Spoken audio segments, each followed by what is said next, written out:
Baik, kita lanjutkan materi tentang pembuatan kuis ini. Nah, sekarang kita akan mencoba membuat pertanyaan multiple choice. Nah, setelah masuk ke dalam bagian multiple choice ya, maka di sini ada question group yang pertama ya.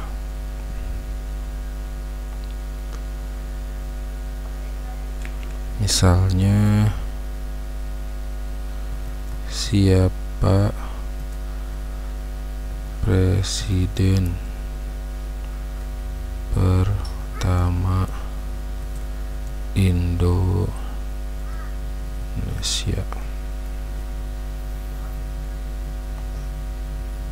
Nah, misalnya di sini B.J. Habibie,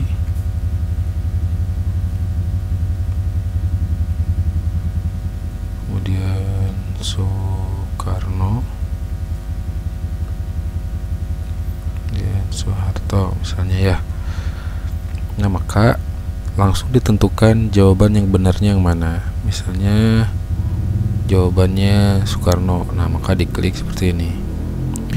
Kalau misalnya membutuhkan opsi yang lain, maka bisa ditambahkan di sini ya, misalnya SBY ya. Kalau misalnya cukup 3 saja, maka dihapusnya di sini. Nah, kalau misalnya ingin menggunakan gambar, maka pilihannya bisa menggunakan add picture ini. Misalnya foto Pak Habibie di sini ya. Diklik, nah nanti tinggal menggambar, memilih gambar gitu ya. Nah, kemudian bagian correct incorrectnya ya bisa diisi manual di sini satu persatu ya. Nah, namun alangkah baiknya kalau misalnya cara cepat kita gunakan itu dengan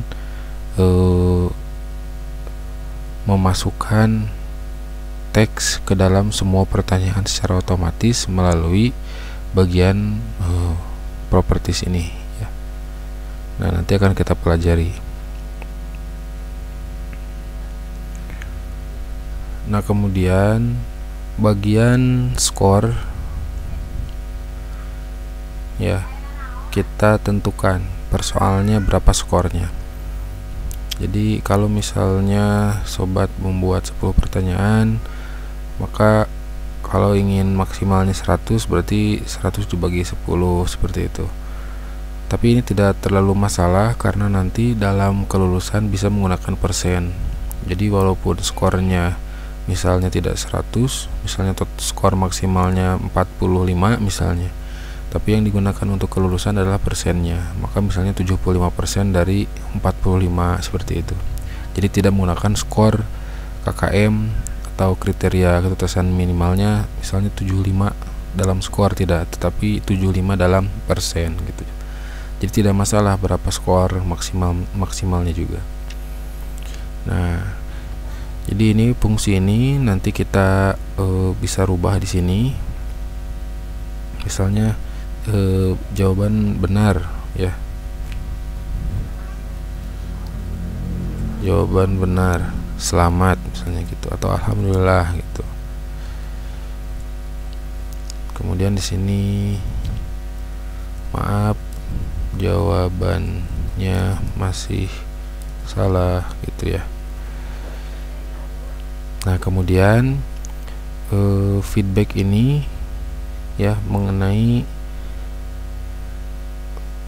laporan benar atau salah ini, apakah per soal setiap mengerjakan satu soal muncul atau selesai nanti semuanya.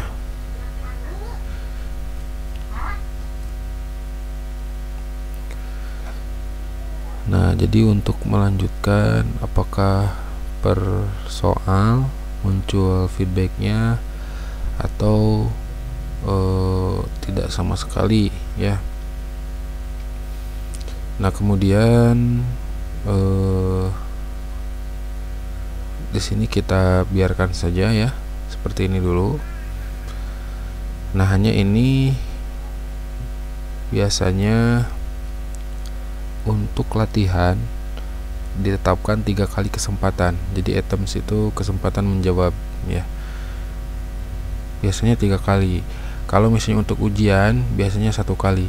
Jadi 1 kali menjawab soal, ketika ternyata salah ya sudah salah gitu. Nah, kalau untuk latihan biasanya 3 atau unlimited. Jadi sampai jawabannya benar juga bisa diulang-ulang terus, tidak ada batasan. Itu.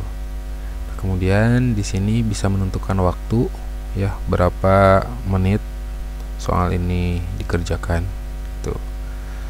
Jadi limitnya untuk per pertanyaan, jadi per soal. Nah, misalnya kita checklist ini 1 menit, berarti ya nanti akan dihitung 1 menit. Setelah 1 menit dijawab atau tidak dijawab, maka akan lanjut ke soal selanjutnya. Seperti itu. Nah, ini untuk acak jawaban di checklist saja ya. Misalnya nanti kadang jawabannya itu A. B.J. Habibie, B. Soekarno, C. Soeharto. Kalau di shuffle answer, maka ini jadi otomatis mengacak gitu ya. Kadang A-nya itu B.J. Habibie, kadang A-nya itu Soekarno, seperti itu. Tapi jawaban akan tetap Soekarno. Seperti itu. Nah, mari kita coba ya.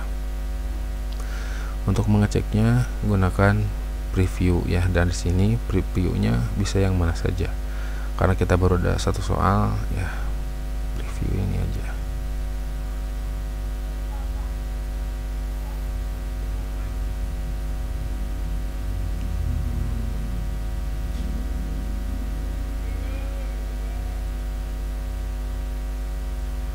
Nah, seperti ini nanti ya. Jadi kadang B.J. Habibie, kadang Soeharto, kadang Soekarno yang menjadi poin A-nya itu ya. Nah, sekarang tadi di jawaban kan Soekarno itu letaknya di sini ya. Nah, sekarang ternyata menjadi opsi yang C. Nah, jawabannya ini kan ya. Kita submitnya per jawaban, per soal, maaf. Nah, muncul feedback ini. Kalau salah nanti warnanya berbeda ya, seperti itu. Nah, kemudian setelah soal terakhir ya, karena kita baru membuat 1 soal, kemudian lihat hasilnya.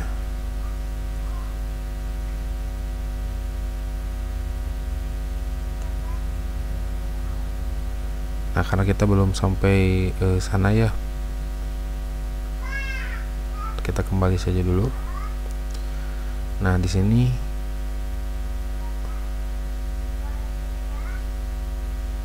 kalau lulus ya, maka ada tampilan berupa pernyataan tentang lulusnya ya. Misalnya, selamat Anda lulus tes, seperti itu. Kalau di bawah KKM, nah klik yang failed, maaf Anda belum lulus. Nah, seperti itu. Kemudian kita gandakan ya soal ini untuk membuat soal kedua. Bisa juga langsung membuat di sini ya. Pilih ini lagi, maka muncul yang baru ya. Nah, kalau misalnya sekiranya soalnya mirip-mirip, bisa misalnya gini, klik Ctrl D. Nah, kemudian soalnya menjadi 2 kan. Ini untuk memudahkan dalam membuat soal yang mirip. Nah, misalnya soal keduanya, siapa presiden kedua. Nah, misalnya seperti itu ya. Nah, selanjutnya kita tentukan batas kelulusan.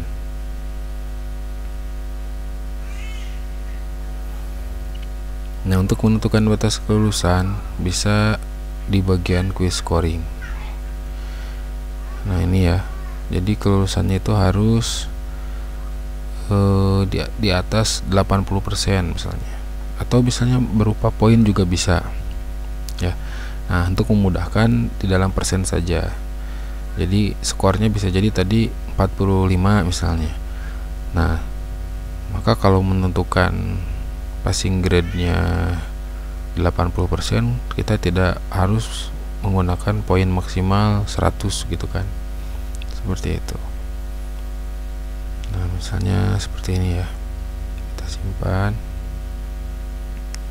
Kemudian kita preview.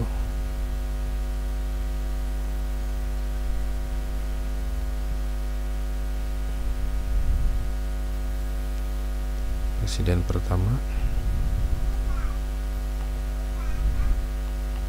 lanjut presiden kedua. Nah, ini jawabannya belum dirubah kan, maka kalau kita memilih Soeharto, jawaban yang seharusnya ini pasti salah. Nah, seperti itu ya, karena kita tadi belum merubahnya. Nah, karena yang dijawab itu satu benar dan satu salah, maka di sini skornya itu 50% ya. Walaupun poin sebetulnya adalah 10 poin dari 20 gitu kan, maka 50%. Nah, passing grade-nya itu adalah 80%. Maka muncul bagian ini. Maaf, Anda belum lurus. Ya. Nah, di sini review quiz bisa dilihat nanti jawaban yang benar gitu. Nah, seperti itu. Kita close. Kita kembali edit. Nah, jadi hati-hati dalam menentukan jawaban ketika menduplikat soal. Nah, ini jawabannya harusnya Soeharto. Seperti itu. Selanjutnya simpan kuis. Nah, kemudian tampilan setelah disimpan itu masuk ke PowerPoint seperti ini ya. Kuis ataupun bagian yang lainnya ya, maka akan masuk ke PowerPoint seperti ini ya. Baik, sekian penjelasan kali ini. Terima kasih.